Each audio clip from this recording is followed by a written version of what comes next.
আসসালামু আলাইকুম everyone, welcome back to my channel. আশা করছি সবাই ভালো আছেন। আজ দেখাবো পারফেক্ট ঝরঝরে আলু ভাজির রেসিপি। অনেকেই হয়তো ভাবছেন আলু ভাজি এটা আবার দেখানোর কি হলো, তবে অনেকেই পারফেক্ট ঝরঝরে আলু ভাজির রেসিপি জানেন না। আর যারা ব্যাচেলর তাদের জন্যই আমার আজকের এই সহজ আলু ভাজির রেসিপি। আশা করছি আজকের ভিডিওটি আপনাদের কাছে ভালো লাগবে। ভালো লাগলে একটি লাইক করে দিবেন, চ্যানেলটি সাবস্ক্রাইব করে পাশে থাকা বেল বাটনটিতে ক্লিক করে রাখবেন।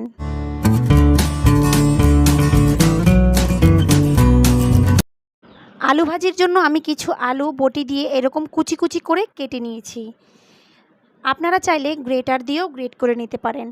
আলুগুলোকে কুচি করার পর সাথে সাথেই নর্মাল পানি দিয়ে বেশ কিছুক্ষণ ভিজিয়ে রেখেছি। এরপর 2 থেকে 3 বার ধুয়ে নিয়েছি। এতে করে আলুটা খুব ঝরঝরে হয়ে যায় আর আলু থেকে কষটা বেরিয়ে যায়। এবার আলু ভাজি করে নিব। এর জন্য প্যানে আমি দিয়ে দিচ্ছি 2 টেবিল চামচ পরিমাণ তেল, 4 থেকে 5টি শুকনো মরিচ কুচি, আর দিয়ে দিব 1 চিমটি পরিমাণ আস্ত জিরা। আপনারা চাইলে এই পর্যায়ে কাঁচা মরিচটাও ব্যবহার করতে পারেন, তবে কাঁচা মরিচের চেয়ে শুকনো মরিচের আলু ভাজিটা টেস্ট অন্যরকম আসে, আপনারা ট্রাই করে দেখতে পারেন। মরিচটা একটু ভেজে নিয়েছি, এখন অ্যাড করে দিচ্ছি 1/2 কাপ পরিমাণ পেঁয়াজ কুচি।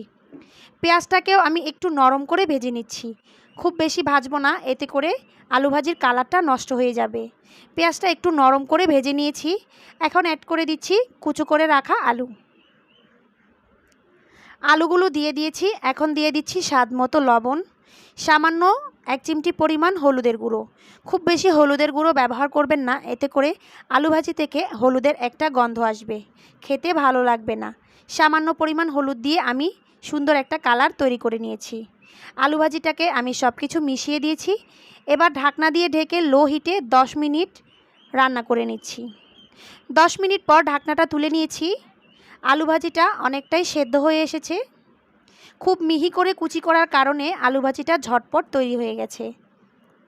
ভাজিটা একদম সফট হয়ে গেছে, আমি আপনাদেরকে হাত দিয়ে দেখিয়ে দিচ্ছি। দেখুন, একদমই সফট হয়ে গেছে।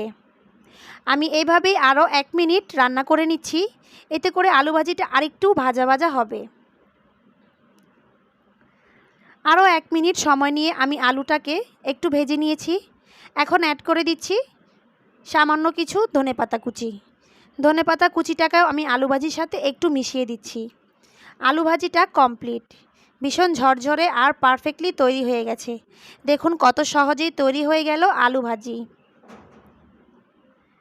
আমি এখন আপনাদেরকে একটু সার্ভ করে দেখিয়ে দিচ্ছি কেমন হলো। তৈরি হয়ে গেল পারফেক্ট আর ঝরঝরে আলু ভাজি, খুবই কম সময়ে আর খুব অল্প উপকরণে। আশা করছি আপনারাও এইভাবে পারফেক্ট ঝরঝরে আলু ভাজি তৈরি করে নিতে পারেন। রুটি, পরোটা বা লুচি দিয়ে জমে উঠবে এই ঝরঝরে আর পারফেক্ট আলু ভাজি। আমার ভিডিওগুলো যদি আপনাদের কাছে ভালো লেগে থাকে, চ্যানেলটিতে সাবস্ক্রাইব করে দিবেন আর পাশে থাকা বেল বাটনটিতে ক্লিক করে রাখবেন। এতে করে আমি কোনো ভিডিও আপলোড দেওয়ার সাথে সাথেই আপনি পেয়ে যাবেন সবার প্রথমে। সবাই ভালো থাকবেন, সুস্থ থাকবেন। দেখা হবে পরবর্তী কোনো রেসিপিতে।